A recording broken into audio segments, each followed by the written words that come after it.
From the fish in the sea and the people who eat them, the Newfoundland fisherman gets his living.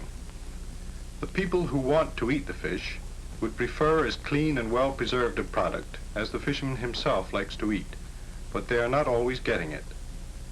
The export of poor quality salt cod is bad for the country's trade and the fisherman's own pocket. Unless quality improves, the fisherman will eventually get paid less for his fish. But we can provide a more marketable product by improved handling and curing. There are plenty of things the ordinary fisherman can do to produce better quality fish which will give him greater returns for his work. These men have got a good catch, but they've started to spoil it already before it's even landed. The sun's heat is bad for the fish. It dries them up and makes them too soft for good splitting. The best way of protecting the fish from the sun is by covering them with gang boards or tarpaulins. The cod net which this crew are using to cover their fish will provide very little protection from the sun. Look too how this man is treading on the fish. This also will damage them. The damage doesn't show now, but will after it's cured.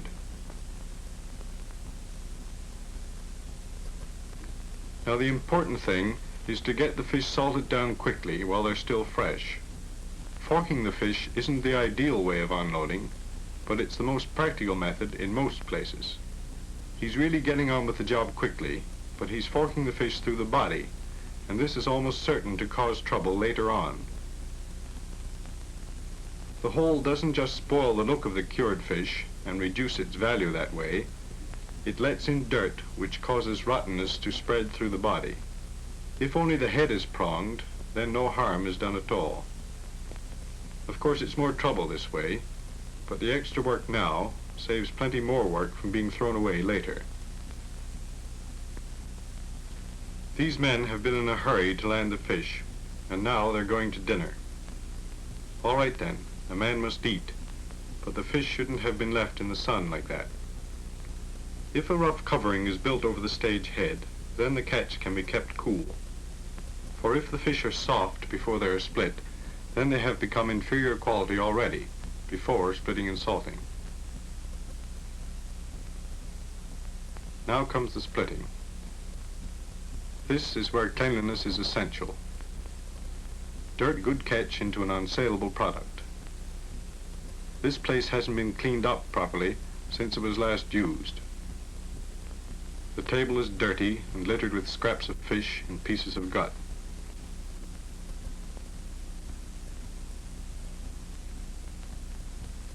After splitting, the fish are dropped into a dirty box with no water in it.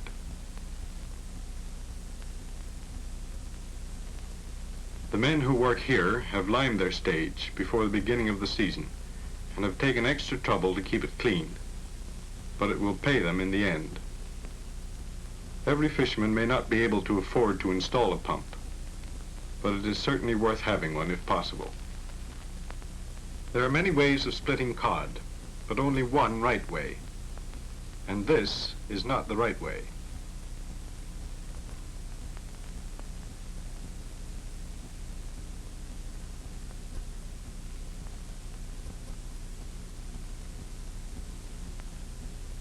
The knife has turned off instead of cutting straight for the vent, causing slivers. Carelessness with the knife has gashed the flesh. The backbone has been cut in the wrong place, leaving a blood spot. Other faults are untrimmed nape, blood clots, pieces of gut and liver, and round tail. There was nothing wrong with that fish until they got to work on it. Correct work could have made it into this.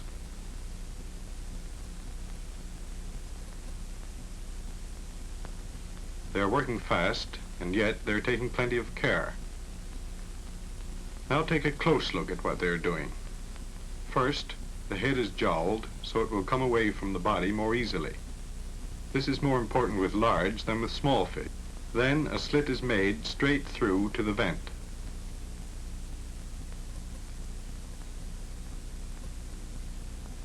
The head is broken off from the body, not the body from the head. The first cut is made right down to the tail. Then the backbone is cut 3 joints behind the vent so as to avoid a blood spot.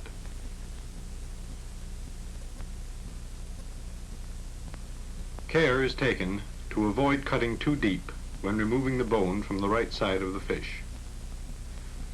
The difference in appearance is obvious, but what is more important is the fact that the well-split and gutted fish has far less chance of becoming rotten than a badly split one. When the splitting and gutting are finished, the premises must be cleaned up. The first thing is to make sure that the spool is properly cleaned down.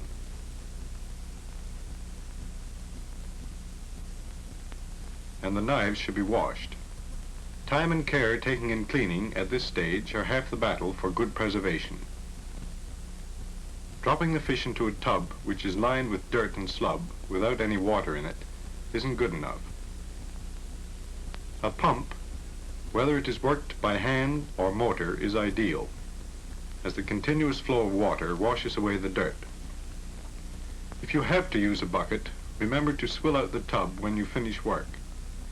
During washing, pieces of gut fall to the bottom of the tub, so make sure that it has a plug so that all scraps of fish will be carried away.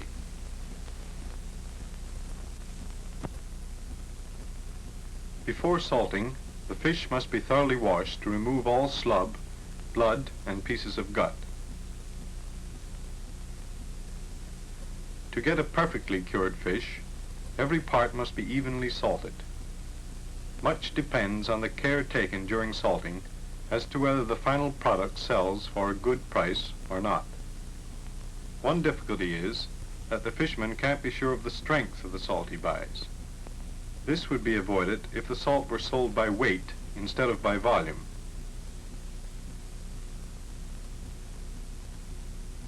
Here are 2 equal-sized tubs of salt. Tub A contains enagua and B cagliari. This container, filled right up with enagua, weighs 231 pounds.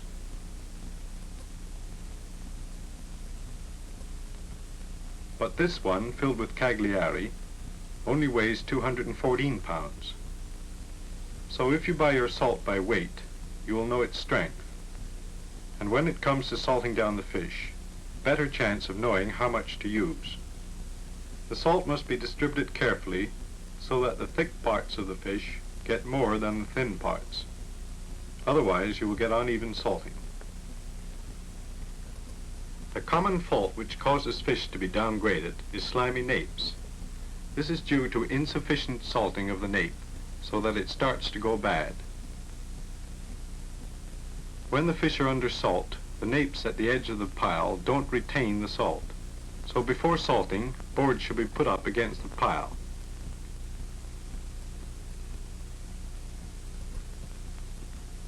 Another common fault in salting down is carelessness in distributing the salt, so that it doesn't reach the folds in the flesh.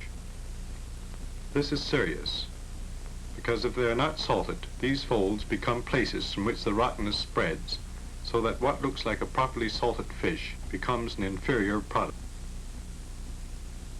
When the fish are taken out of salt, they must be washed thoroughly.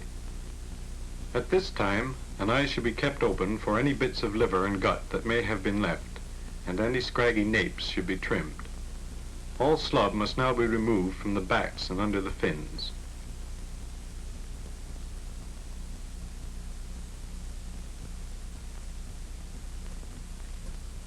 Every fisherman knows that you can't give any hard and fast rules for drying in a climate like ours. Experience and hard work are the only guarantees of a good result. It's only common sense that the flakes should be well clear of the ground and in a position that allows the air to circulate. The ground underneath must be kept clean so that the flies will not breed. Fish that are drying must be protected from rain that washes the salt out of them and from the hot sun which dries them too quickly. Tarpaulins can be used to protect the piles against rain, but they are not altogether suitable as a covering in hot sunny weather. Rinds are better as they allow the air to circulate freely and keep the fish cool.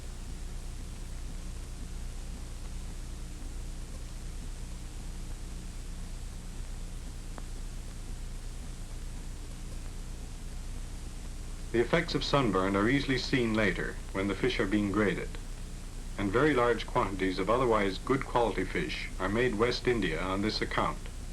Drying too quickly also shows when the fish are inspected, in the form of excess salt on the surface.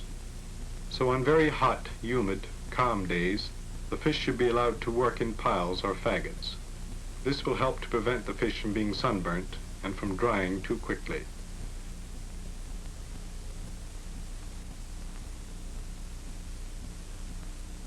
Now the fisherman has done his work, and he wants to be paid for it.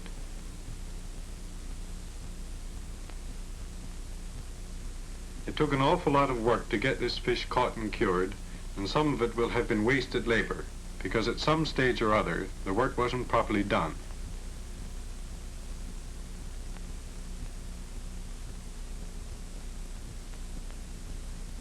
These fish will all be downgraded because of various faults. This because of a prong hole in the flesh.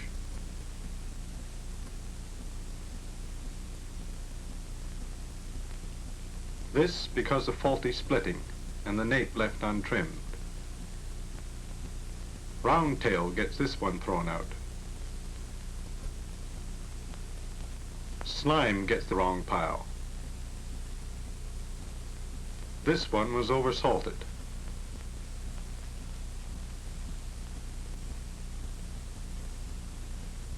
And here's one badly sunburned. But this is what your fish should look like. So remember, you can only be sure of a good price for your fish in the future if it's of the best quality. Your fish is going to be graded into one of these piles.